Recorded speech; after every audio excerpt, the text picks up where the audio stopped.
Shalom Bapak Ibu sekalian, selamat pagi, apa kabar Anda hari ini? Harap kita semua dalam kondisi tubuh yang baik, sehat, Tuhan memberkati dan menyertai kita sekalian.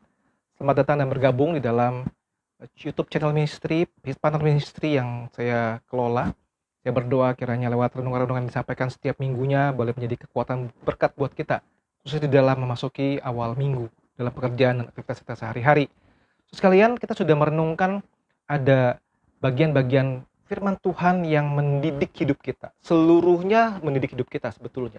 Dan kita sudah membahas 8 plus satu aspek yang sudah kita renungkan. Ada tema-tema mengenai waktu, kemudian mengenai karir dan bisnis. Dan minggu lalu kita sudah menyinggung awal mengenai Alkitab dan uangku, bagian yang pertama, yaitu the source of money. Hari ini kita akan melanjutkan tema yang bagian yang kedua tentang Alkitab dan uangku. Mari bersama-sama kita membaca firman Tuhan yang saya ambil dari Matius pasal yang ke-6, ayat yang ke-24. Demikian firman Tuhan. Tak seorang pun dapat mengabdi kepada dua tuan, karena jika demikian ia akan membenci yang seorang dan mengasihi yang lain. Atau ia akan setia kepada yang seorang dan tidak mengindahkan yang lain. Kamu tidak dapat mengabdi kepada Allah dan kepada Mamon. Satu lagi dari 1 Timotius 6 ayat yang ke-10. Karena akar segala kejahatan ialah cinta uang. Sebab oleh memburu uanglah beberapa orang telah menyimpang dari iman dan menyiksa dirinya dengan berbagai-bagai duka. Mari kita berdoa terlebih dahulu. Pada dalam surga kami sudah membaca firman Tuhan. Kiranya saat ini Tuhan boleh menolong kami memahaminya dan menjadi seorang yang bijaksana di dalam mengelola, di dalam mengatur keuangan kami. Dalam nama Tuhan Yesus Kristus kami bersyukur dan berdoa. Amin. Sekalian, kita sudah tahu bahwa uang itu adalah alat tukar, betul? Ya. Sifatnya itu pada dasar itu netral sebetulnya. Memiliki uang itu adalah berkat Tuhan. Memiliki uang banyak itu bukan dosa tetapi berkat Tuhan. Tetapi yang menjadi problem besar adalah cinta akan uang. Cinta akan uang. Dikatakan adalah akar segala kejahatan. So, bagaimana sikap kita seharusnya terhadap uang? Bagaimana Alkitab bicara tentang bagaimana sikap orang Kristen seharusnya terhadap uang? Saudara, kita melihat dari Christian worldview seperti ini. Waktu pada mula Allah menciptakan creation, saudara, ada mandat budaya, Kejadian 1:28, bicara mengenai manusia itu diberikan perintah untuk menaklukkan bumi, menguasai bumi. Artinya dia mengelola bumi, saudara. Bumi menghasilkan sesuatu, kemudian mereka mulai mengadakan sistem barter, ya, tuker, ya. Saya punya barang A, kamu punya barang B, kita tukeran karena saya butuh barang B. Sampai akhirnya mereka mulai menciptakan alat tukar, ya. Kita pakai ini aja nih sebagai alat tukar, ya. So secara sejarahnya begini ya.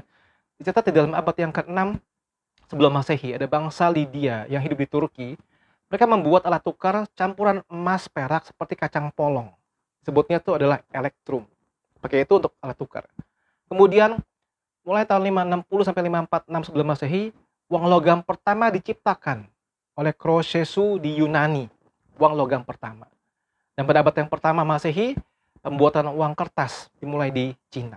Dan sampai sekarang adalah tukar yang bisa diterima secara umum. Baik kita pakai rupiah Indonesia, kita perlu keluar negeri, kita tukar dengan alat tukar luar negeri, semua bisa dilakukan dengan hal yang sama. Itu pada saat kita memahami soal awal mulanya seperti itu. Memang Tuhan Allah tidak pernah menciptakan uang, tapi dalam proses perkembangan adalah uang. Masalah begini, saudara. Saat manusia jatuh ke dalam dosa, uang itu bisa menjadi ilah bagi manusia. Uang itu bisa menjadi masalah yang besar. Kenapa? Karena akarnya kejahatan itu karena cinta uang. Saudara, jangan sampai kita jatuh ke dalam dosa, kita begitu mencintai uang, dan menjadi begitu banyak kejahatan yang muncul di sekitar kita.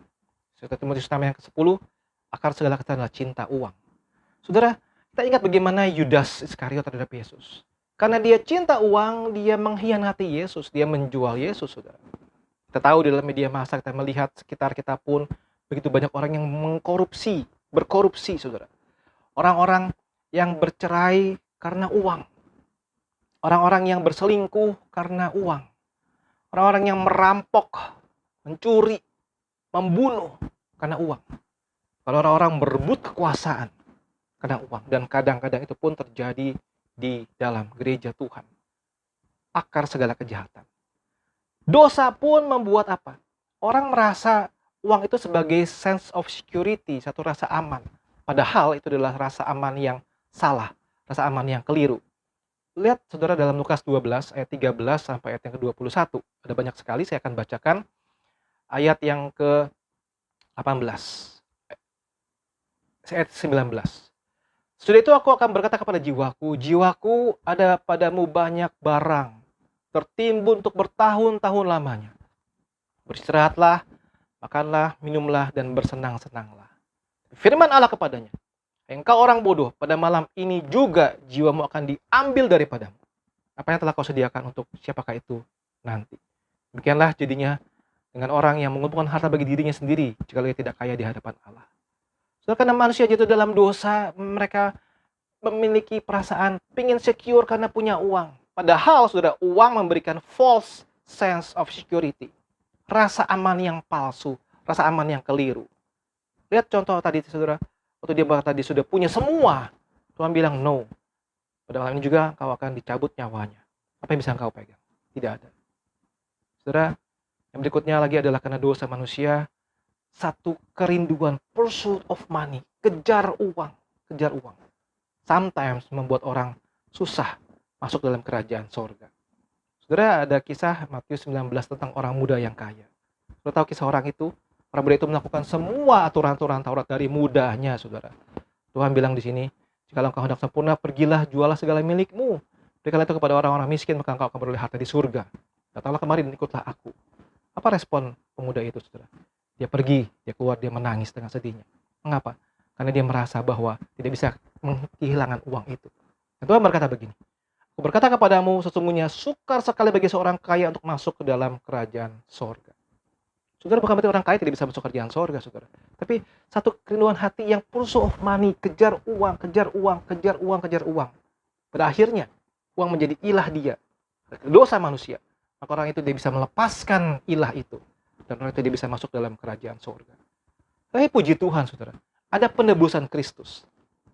Setelah dosa, saya akan dengan penebusan Kristus. Saya bacakan Kolose 1, ayat 19 dan 20. Karena seluruh kepenuhan Allah berkenan diam di dalam dia, dan oleh dialah ia memperdamaikan segala sesuatu dengan dirinya, baik yang ada di bumi maupun yang ada di sorga. Sudah ia mengadakan perdamaian oleh darah salib Kristus. Saudara, segala sesuatu diperdamaikan. Segala sesuatu itu apa? Termasuk aspek keuangan kita. Bukan cuma bicara soal keselamatan kita, tetapi juga termasuk aspek keuangan kita. Diperdamaikan dengan dirinya. Karena itu saudara, kita harus memiliki attitude yang berbeda dari dunia, saudara. Roma 12 ayat 2 berkata, berubahlah oleh pembaharuan budimu. Kita harus memiliki attitude yang berbeda. Seperti apa, saudara? Yang pertama begini, dari satu sikap hati, attitude yang ownership, menjadi attitude yang trusteeship. Attitude yang ini milikku, owner, milikku, menjadi aku cuma mengelola, trusteeship. Jadi seorang wali ya, trustee itu punya kebebasan untuk bertindak, ambil keputusan, tetapi atas nama si owner, saudara. Tidak bisa suka-suka dia. Dia cuma dikasih kepercayaan mengelola dan dia lakukan itu sebagai orang yang dipercaya. Saudara, siapa owner kita? Tuhan. Berarti kita harus punya sikap melihat kekayaan, melihat uang. Kita cuma perwalian, saudara. Kita cuma melakukan sesuatu itu based on apa yang Tuhan inginkan. Kita harus memiliki attitude yang berbeda. Yang kedua, saudara, dari attitude yang ingratitude menjadi gratitude. Jadi satu sikap yang tidak bersyukur, saudara. Ingratitude itu selalu mengeluh, rasanya no. Menjadi attitude yang mau bersyukur, gratitude. Berapapun yang Tuhan percaya pada diri kita saat ini, bisakah kita punya satu sikap hati yang gratitude, bersyukur kepada Tuhan. Saudara, yang ketiga yang terakhir adalah dari attitude yang discontentment menjadi attitude yang contentment. Dari attitude yang tidak puas, ya. When is enough, tidak ada pernah puasnya. Tapi belajar memiliki attitude untuk melihat uang, melihat harta sebagai attitude yang contentment. Saya puas, saya mencukupkan diri. Ibrani 13 ayat kelima. Janganlah kamu menjadi hamba uang, dan cukupkanlah dirimu dengan apa yang ada padamu. Karena Allah telah berfirman, aku sekali-kali tidak akan membiarkan engkau, aku sekali-kali tidak akan meninggalkan engkau. Puji Tuhan, saudara. Dengan tegas firman Tuhan berkata, jangan jadi hamba uang. Dan cukupkan dirimu dengan apa yang ada padamu. Saudara, jangan salah paham. Bukan berarti kita tidak boleh punya uang banyak. Bukan berarti kita tidak boleh kerja keras, pengen punya goal yang lebih tinggi, pengen punya tujuan yang lebih tinggi supaya punya uang lebih banyak lagi. Bukan itu, saudara. Tapi poinnya adalah jangan jadi hamba uang. Kalau Tuhan berikan kau kepercayaan, bisa promosi, bisa ekspansi bisnis, bisa bekerja dengan luar biasa, dan Tuhan memberkatimu secara materi, cukupkan diri dengan apa yang ada padamu. Cukupkan apa yang ada padamu. Saudara, mari kita belajar sebagai orang percaya, orang Kristen, kita tahu prinsip firman Tuhan. Kita harus melihat uang, melihat kekayaan dengan cara yang berbeda. Jangan lagi dengan cara yang sama. Mari belajar memiliki satu perspektif, satu mindset, satu attitude yang tepat sesuai dengan firman Tuhan dalam hal uang.